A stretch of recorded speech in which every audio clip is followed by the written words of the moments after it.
Welcome back to another FPL video. I've made a couple of adjustments to my wildcard and free team. There have been a couple of injuries during this international break, so I had to make a couple of changes. But in this video, I'll quickly run through my updated wildcard team. At the end of the video, I'll also include a wildcard draft as well. So let's have a look.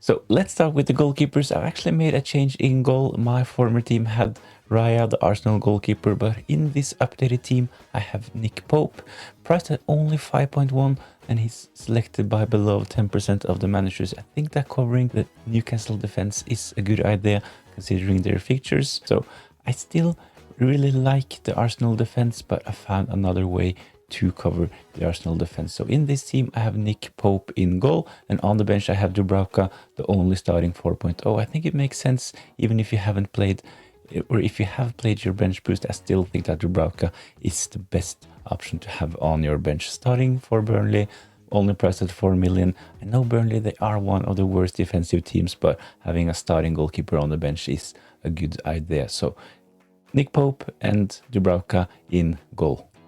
As mentioned, I found a way to cover the Arsenal defense, and I've actually doubled up with both Gabriel and Timber. I think Timber is a really good option at the moment. He's a bit more prone to rotation compared to Gabriel, but at the moment I think that Timber will play most minutes going forward. Good attacking stats as well, so I think that Timber, even though his price has gone up to 5.9, I still think that he is good value. Gabriel, I still rank him as the best Arsenal defender to own, priced at 6.3 at the moment, but having Gabriel and the attacking threat, he can also pick up defensive contributions. So considering Arsenal's fixtures, I think a double up on their defense is a good idea.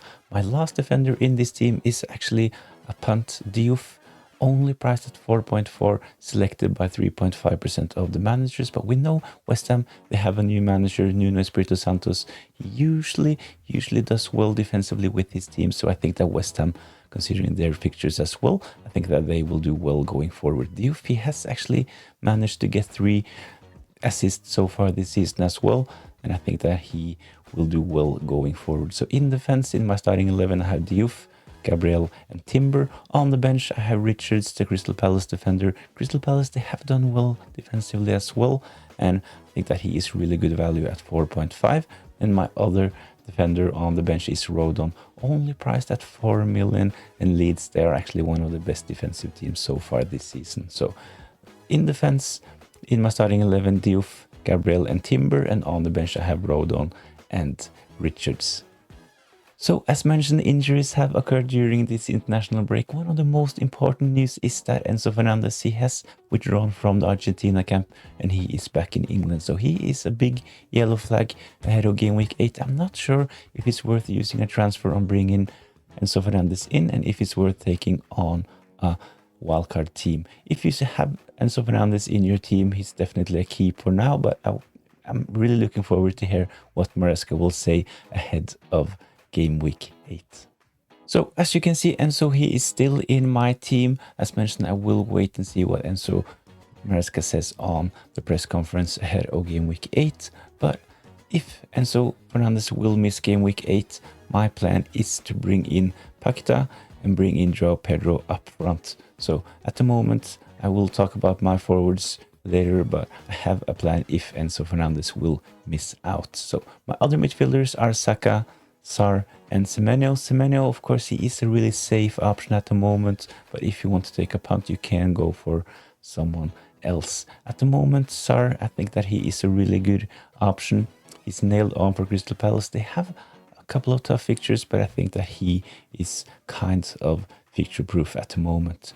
When it comes to Saka, he is the first choice penalty taker for Arsenal. He took the last penalty while Gyökeres was on the pitch as well. So I think that Saka, priced at 9.9, still selected by below 10% of the managers. I think that Saka is a must-have if you're playing your wildcard this game week. If you have free transfers, I would look at a way to bring in Saka.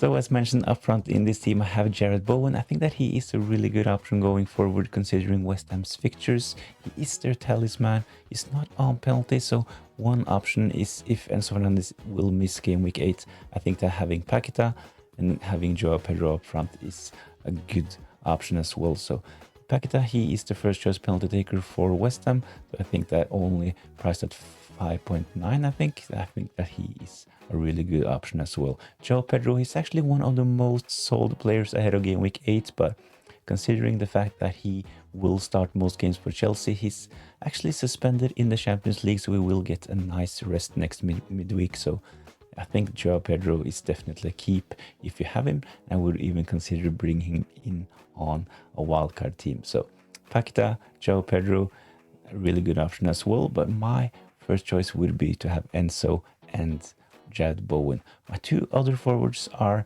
Erling Haaland, safe option, the most selected player in the game at the moment and the most selected player as well.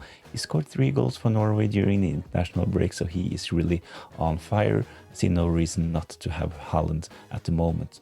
My last forward is a punt, Strand Larsen, only selected by 1.5% of the managers, but he is back. He actually played during the international break for Norway as well.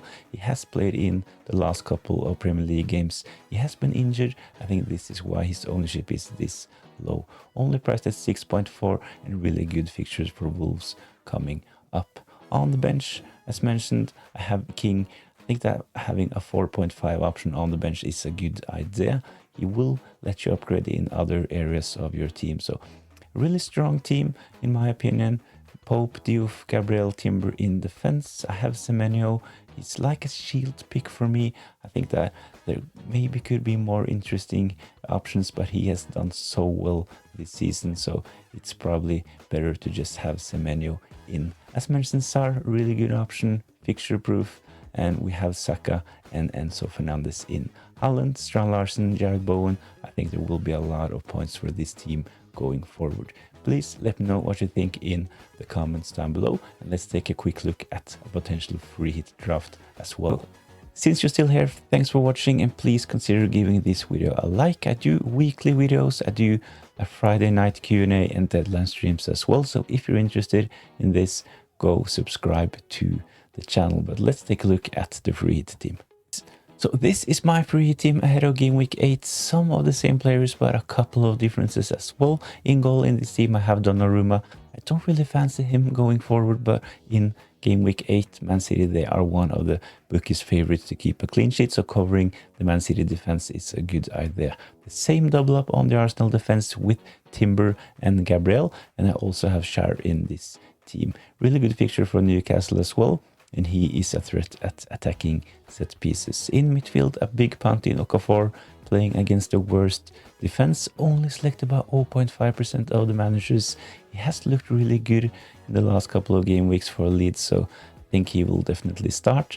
And as mentioned, playing against the worst defense in the league. So Okafor, a really big punt, and I really like those kind of punts on a free hit. Paqueta, he is in this team as well, only selected by 2.5% of the managers. Good game at home against Brentford, and he is on penalties.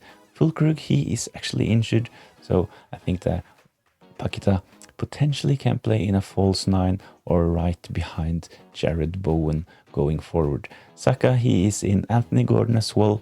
I think he's still on penalties for Newcastle. He took the 2 penalties in the Champions League game while Voltmade was on the pitch. Voltmade took a penalty for Newcastle and scored in game week 7, but Anthony Gordon, he was subbed off when Newcastle got this penalty.